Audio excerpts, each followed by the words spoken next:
o que queremos? A taxa de desemprego mede o que queremos? Vamos ver o que Menkil deixa aí de reflexão. Medir o desemprego de uma economia pode parecer simples, mas de fato não é. É um troço muito complexo, no entanto que as estatísticas de desemprego, por hora, em alguns momentos, sempre são fruto de polêmica, porque elas são de fato complexas e podem, talvez, não medir o que se deseja.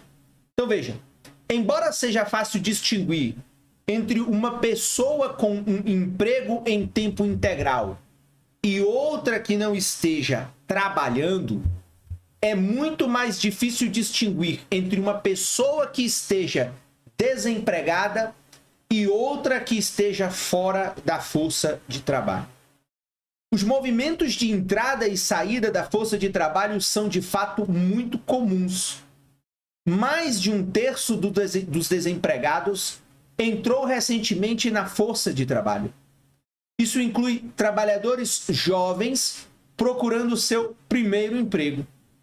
Inclui também, em maior número, trabalhadores mais velhos que deixaram a força de trabalho anteriormente, mas agora voltam a procurar emprego, ou seja, se desaposentam muitas vezes.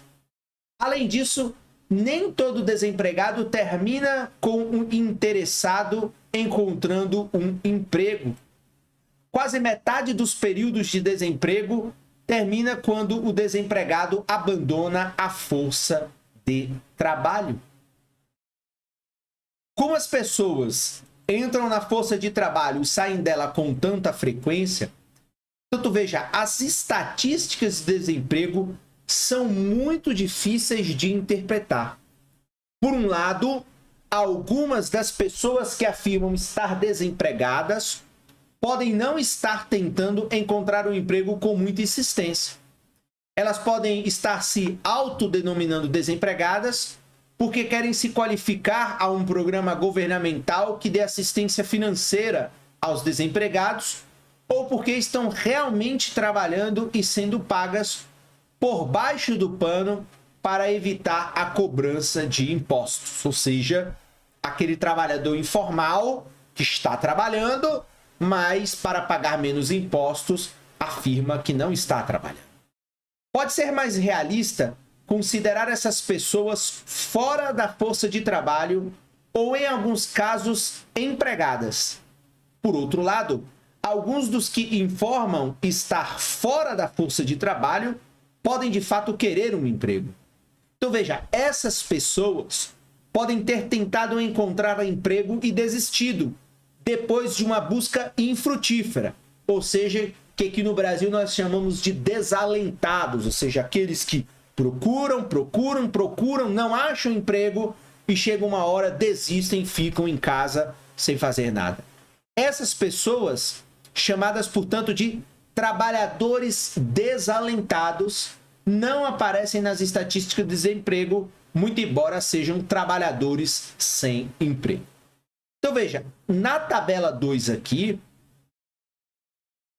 você tem, no caso dos Estados Unidos, e no caso do Brasil, você também tem um conjunto de regras que vão definir quem está desempregado, quem está empregado, quem está desalentado, quem não faz parte da força de trabalho. Então veja, aqui estão as características que permitem, portanto, o cálculo do desemprego no caso dos Estados Unidos, mais uma vez aqui, medido lá pelo BLS que a gente utilizou. Então veja, pessoas desempregadas há 15 semanas ou mais, com uma porcentagem da força de trabalho civil, pessoas que perderam o emprego e aquelas que concluíram trabalhos temporários, como uma porcentagem da força do trabalho civil, total de desempregados com uma porcentagem da força de trabalho, total de desempregados mais trabalhadores desalentados, total de desempregados mais todos os trabalhadores marginalizados como uma porcentagem da força de trabalho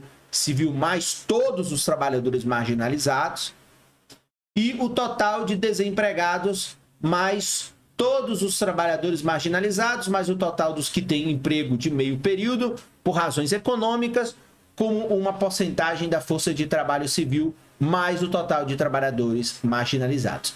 E aqui neste quadro se acrescentam alguns outros conceitos. Trabalhadores marginalizados são aqueles que no momento não estão nem trabalhando nem procurando trabalho, mas demonstram que desejam um emprego e que estão disponíveis para ele, tendo procurado trabalho em algum momento do passado recente. Os desalentados, que é um subconjunto dos marginalizados, que são aqueles que já desistiram de procurar trabalho, procuram, não acham, desistem.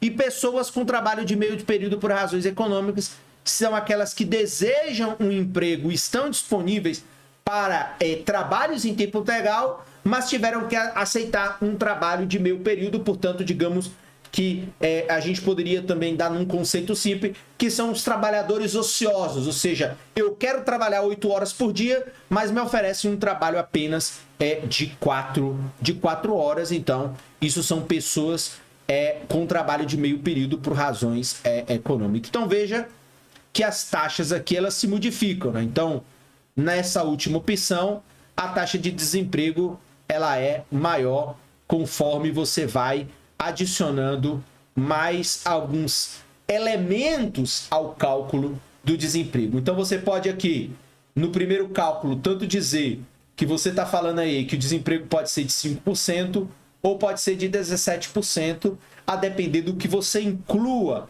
na sua contabilidade, inclua aí nas suas estatísticas. Por causa desses outros problemas, o BLS calcula, portanto, diversas outras medidas de desemprego além da taxa oficial. Essas medidas alternativas são apresentadas, portanto, na tabela número 2, conforme nós vimos aqui. Então você tem várias formas de calcular o desemprego e aí veja que cada um vai mostrar uma fotografia diferente, porque você vai adicionando subdetalhes a essa estatística que permitem ver de fato o que está acontecendo com o mercado de trabalho, dado que pode parecer simples o cálculo, mas é uma estatística extremamente complexa. No final, é melhor considerar a taxa oficial de desemprego como uma média útil, porém imperfeita, do próprio desemprego. Ok?